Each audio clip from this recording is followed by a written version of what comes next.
Your past is speaking to you right now. Listen closely. Can you hear it? It's in your thoughts about yourself. It's in your reactions to other people. It's in your worries about tomorrow. That argument you had last week, it might not be about last week at all. That fear you feel when trying something new, it might be the echo of an old failure. The walls you build around your heart, they might be built from bricks laid long ago. I've spent decades helping people understand a simple truth. If you don't make peace with your past, it will keep showing up in your present. And when your present is filled with your past, there's no room for your future. When I was a young boy, my father wasn't in my life. He died before I was even old enough to know him. I spent years feeling angry about this, feeling like something was missing, feeling like I had been robbed of something precious. I carried this absence like a heavy stone in my pocket. I would touch it often, feeling its weight, reminding myself of what I didn't have. I remember as a young man I would see fathers with their sons at baseball games, in parks, walking down the street, and I would feel this ache inside me. I would think, that should have been me. That should have been us. And in those moments, my past was showing up in my present, coloring everything I saw with the brush of what I had lost. It took me many years to realize that I was allowing this absence to define me. I was letting this hole in my history determine how I felt about myself and what I believed was possible for my life. My father's absence wasn't just in my past, it was in every present moment, because I kept bringing it with me wherever I went. And I see this same pattern in so many people. Maybe for you it's not a father's absence. Maybe it's a painful rejection, a betrayal that cut deep, a mistake you made that you can't seem to forgive yourself for, a dream that died, a loss that left you feeling broken. Whatever it is, if you haven't made peace with it, it's not just back then, it's right now. The past doesn't exist in some faraway place called yesterday. The past exists in the stories you tell yourself today. It exists in your beliefs about what's possible. It exists in your expectations of others. It exists in your fears about what might happen next. Think about what your past is costing you right now. Not what it cost you then, but what the unresolved, unmade peace with your past is costing you today. It costs you your attention. Instead of being fully present in this moment, the only moment you ever actually have, part of your awareness is tied up in rewinding and replaying old tapes. You're looking at life through a rear-view mirror, missing the view right in front of you. It costs you your energy. Carrying around resentment, regret, grief, or anger is exhausting. These emotions are like leaks in your fuel tank. You wonder why you feel so tired all the time. It's because you're powering not just today, but all your unresolved yesterdays too. It costs you your relationships. When you project your past onto the present, you're not seeing the actual people in front of you. You're seeing them through the filter of old hurts and expectations. Your spouse becomes your critical parent. Your friend becomes the betrayer from your past. Your child becomes a chance to relive your own childhood differently. But none of them are those things. They are themselves unique and new in each moment. It costs you your possibilities. When you're anchored to your past, you limit what you believe is possible. If you failed before, you expect to fail again. If you were hurt before, you expect to be hurt again. If you weren't enough before, you don't believe you're enough now. Your past becomes a prophecy you keep fulfilling. And perhaps most significantly, it costs you your peace. There's a Sanskrit word, shanti, that means peace. But not just any peace, it means the profound peace that comes from being in harmony with yourself and the universe. This is the peace that passes all understanding. And this peace cannot coexist with an unresolved past that you keep dragging into your present. The cost is simply too high. You weren't meant to carry your past as a burden. You were meant to learn from it and then let it go, to take the wisdom but leave the weight behind. So why do we hold on? If making peace with our past is so important, why do so many of us struggle to do it? First, there's familiarity. The stories we tell about our past become comfortable, even when they're painful. They're like old shoes that hurt our feet, but we keep wearing them because they're broken in. We know who we are in these stories. We know our role, our lines, our character. Making peace might mean stepping into the unknown, becoming someone new, and that can be frightening. Then there's identity. Many of us unconsciously build our identities around our wounds. I'm the person who is abandoned. I'm the one who never gets it right. I'm the victim of unfair circumstances. These identities, based on what happened to us or what we did, can become the foundation of how we see ourselves. There's also a misunderstanding about what making peace actually means. Some people think it means forgetting, or pretending the hurt didn't happen, or saying what happened was okay when it wasn't. But that's not what making peace is about. Making peace with your past doesn't mean denying it or erasing it. It means transforming your relationship with it. And sometimes there's an unconscious payoff to staying connected to our painful past. It can give us a sense of righteousness, or a way to avoid taking risks, or an explanation for why things aren't as we want them to be. Of course I struggle with trust. Look what happened to me. Of course I'm afraid to try. I failed so badly before.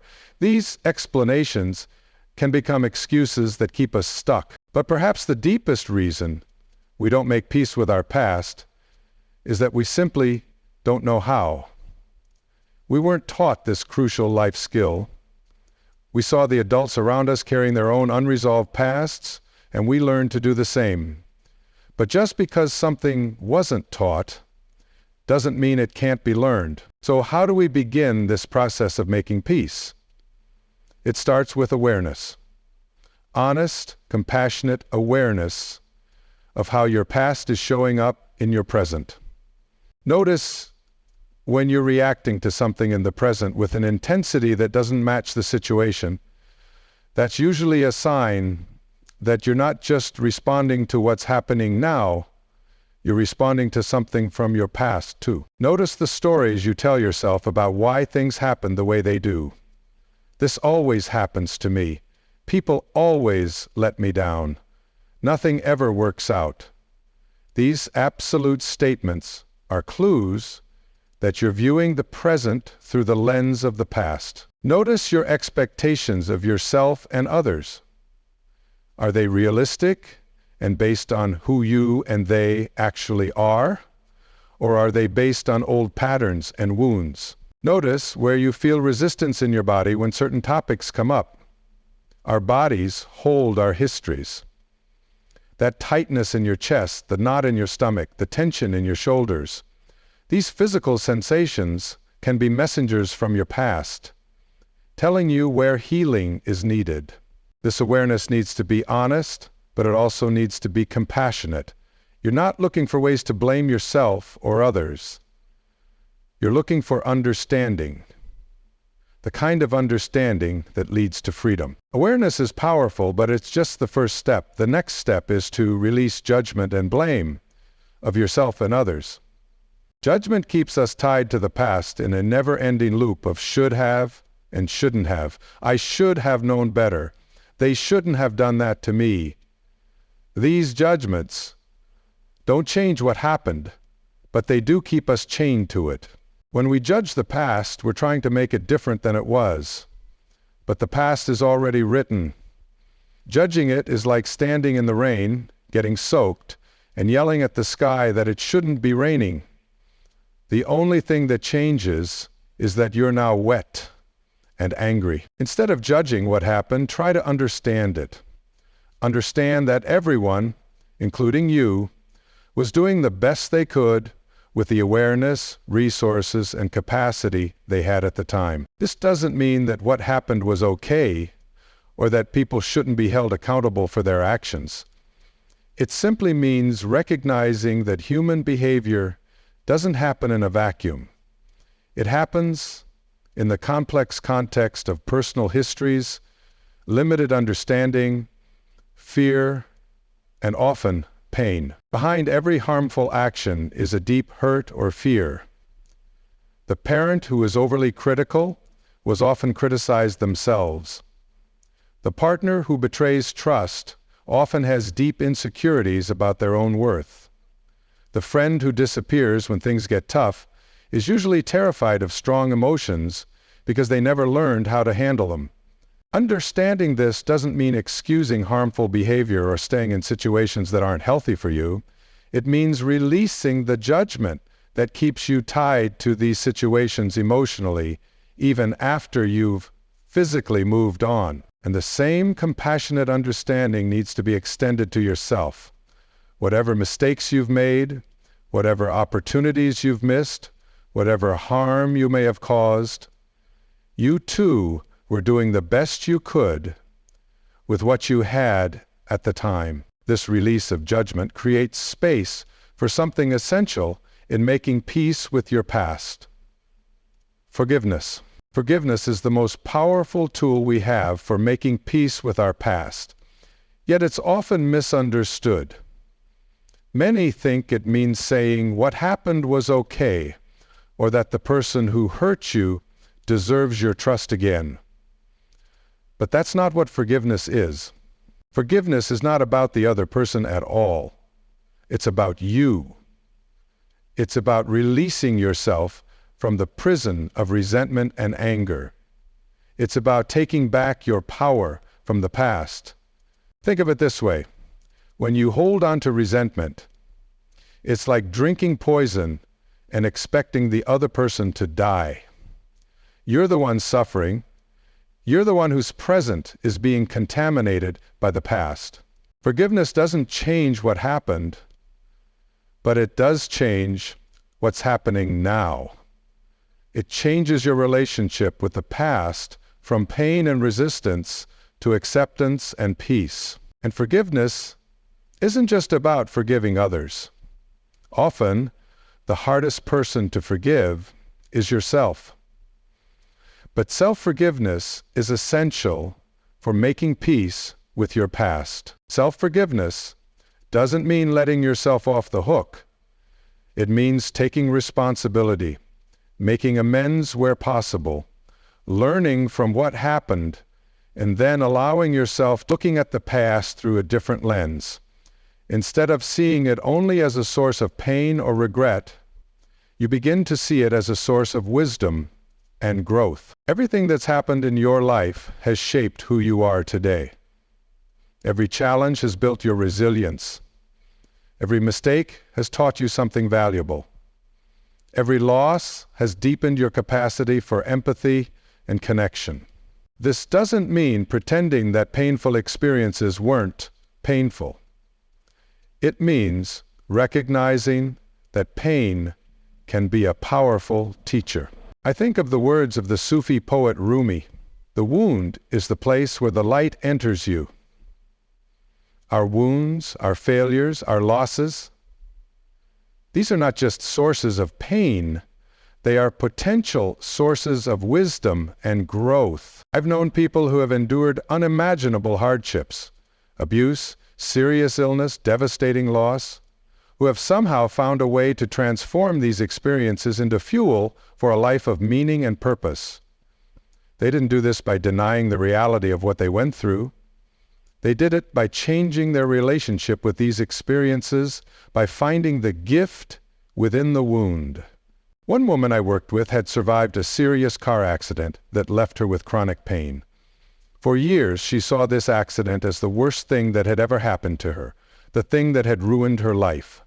But as she worked to make peace with this event, she began to see how it had also awakened her to what truly mattered to her. It had stripped away the superficial concerns that had once consumed her attention and brought her face to face with the core questions of her life. What gives my life meaning? How can I contribute, even with limitations? What does it mean to live fully in the face of suffering? This reframing didn't erase her pain or make the accident a good thing, but it did allow her to find purpose and meaning in an experience that had once seemed only devastating. Reframing your past doesn't mean putting a positive spin on everything. Some experiences are genuinely tragic, and pretending otherwise would be a form of denial. But it does mean looking for the ways in which even difficult experiences have contributed to your growth, your wisdom, your capacity for compassion. When you can see your past not just as a series of events that happened to you, but as a series of experiences that have shaped you in meaningful ways, you begin to make peace with it. Your relationship with your past changes from one of resistance to one of acceptance and even gratitude. This process of reframing leads naturally to another powerful practice: creating new meaning from old wounds. Viktor Frankl, who survived the Nazi concentration camps, wrote that the last of human freedoms is the ability to choose one's attitude in any given set of circumstances. Even in the most horrific conditions, he observed that there were those who maintained their humanity and found moments of meaning. You have this same freedom. You can't change what happened in your past, but you can change what it means to you. You can choose meaning that empowers rather than diminishes you. Think about difficult experiences in your past. What meaning have you assigned to them? Do these meanings serve you? Do they help you live more fully in the present? Or do they keep you tied to the past? If you were rejected, does that mean you're unlovable? Or does it mean that person wasn't right for you? If you failed at something important, does that mean you're a failure? Or does it mean you had the courage to try something challenging? If you lost someone you loved, does that mean you should protect your heart from future loss? Or does it mean you're capable of profound connection? The meanings we create from our past experiences shape our present and future. By consciously choosing empowering meanings, we transform our relationship with our past. Creating new meaning doesn't happen overnight. It's a process of questioning old interpretations, considering alternatives, and gradually adopting viewpoints that align with who you want to be now, not who you were when the events of your past took place. As you work on awareness, releasing judgment, forgiveness, reframing, and creating new meaning, you can support this inner work with practical, daily actions. One powerful practice is mindfulness meditation. By training yourself to be present in the current moment, you strengthen your ability to notice when you're being pulled into the past. Just a few minutes each day of sitting quietly and focusing on your breath can build this awareness muscle. Another practice is keeping a journal. Writing about your past experiences, especially the ones that still have an emotional charge, can help you process them and gain new perspectives. Try writing about a difficult experience from your past, then write about the same experience from the perspective of someone who loves you deeply. Notice the difference in tone, interpretation, and meaning. Physical movement is also important. Our bodies hold our histories in the form of tension, posture, and habitual movements.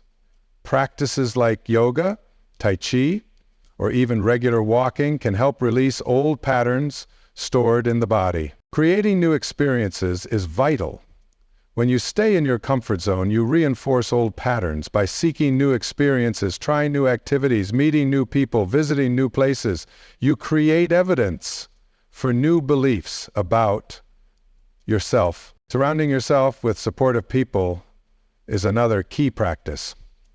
The people closest to you will either reinforce your old stories or help you create new ones.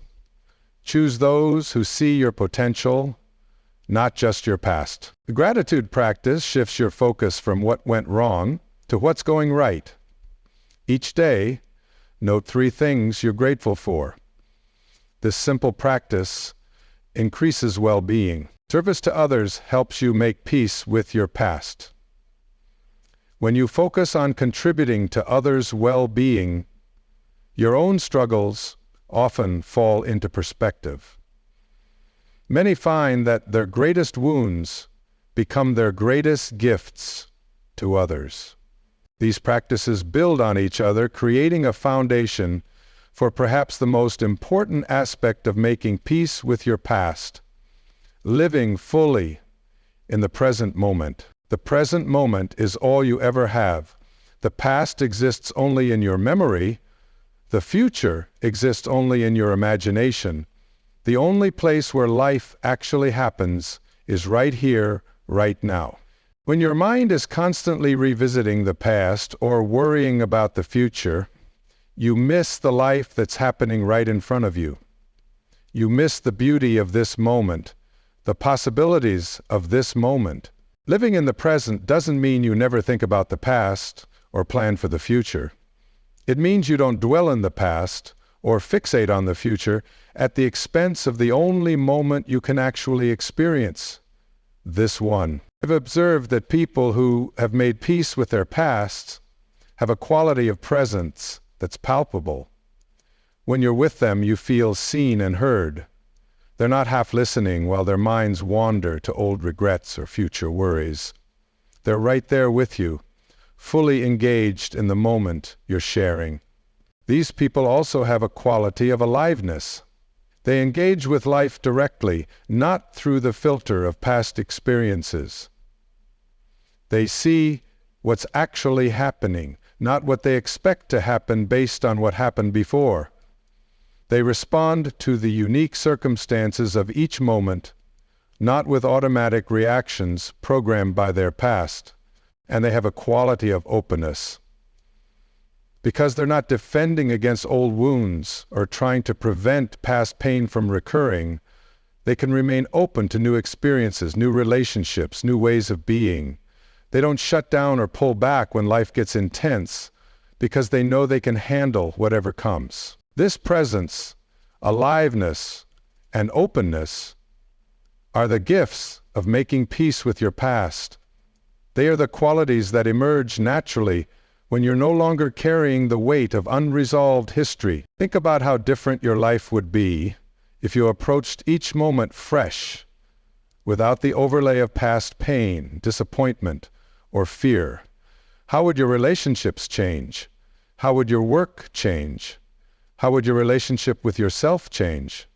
This is the ultimate freedom that comes from making peace with your past, the freedom to be fully here, fully now, fully alive, to the miracle of this moment. And this freedom leads to a profound peace, not the temporary peace that comes from avoiding difficult emotions or situations, but the enduring peace that comes from having faced your past, learned from it, and released its hold on you. When you've made peace with your past, it doesn't mean you never feel pain, sadness, or regret. It means these emotions no longer control you. You can feel them without being overwhelmed by them. You can acknowledge them. Making peace with your past means integrating all of your experiences, joyful and painful, successes and failures, into a cohesive sense of self. It means recognizing that everything you've experienced has contributed to who you are today, and who you are today is exactly who you need to be. When you've made peace with your past, you no longer need to hide from certain memories or aspects of yourself. You can be fully authentic because you're no longer ashamed of your history or afraid of your wounds. You can stand in your truth with dignity and self-compassion. This peace manifests in practical ways. You find yourself less reactive in situations that would have triggered you before. You recover more quickly from setbacks. You trust yourself more deeply. You forgive more readily. You love more openly. You become more fully yourself. Not the self that was shaped by fear, shame, or the expectations of others, but your authentic self, the self that has always been there, beneath the layers of protection. This is the gift you give yourself when you make peace with your past. And it's also the gift you give to everyone in your life. When you're no longer projecting your past onto your present, you can see others more clearly and respond to them more authentically. Your relationships become based on what's actually happening now, not what happened then. Making peace with your past is not a luxury. It's essential to living the life you were meant to live, a life of meaning, connection, and joy. Your past has shaped you, but it doesn't have to define you. Your wounds can be sources of wisdom. Your failures can be stepping stones to growth. Your losses can deepen your capacity for gratitude and love. You can make peace with all of it, not by denying it or forgetting it, but by transforming your relationship with it, by seeing it through eyes of compassion and understanding, by taking what serves you and leaving the rest behind. And when you do, you'll find that your past no longer shows up uninvited in your present. Instead, it becomes the foundation upon which you build a life of authenticity, purpose, and peace, not despite what you've been through, but because of it. The choice is yours in each moment. You can continue to carry the weight of an unresolved past, or you can begin the process of making peace with it. You can let old wounds determine your future, or you can let them teach you what you need to know to create the future you desire. Remember, if you don't make peace with your past, it will keep showing up in your present. But when you do make peace with it, your present becomes a gateway to possibilities you might never have imagined. The path to this peace begins with a single step, taken right here, right now. It begins with the willingness to look at your past not as an enemy to be feared, but as a teacher to be honored. It begins with the courage to face what has been, so that you can fully embrace what is and what can be. Take that step. Make that peace. Your future is waiting.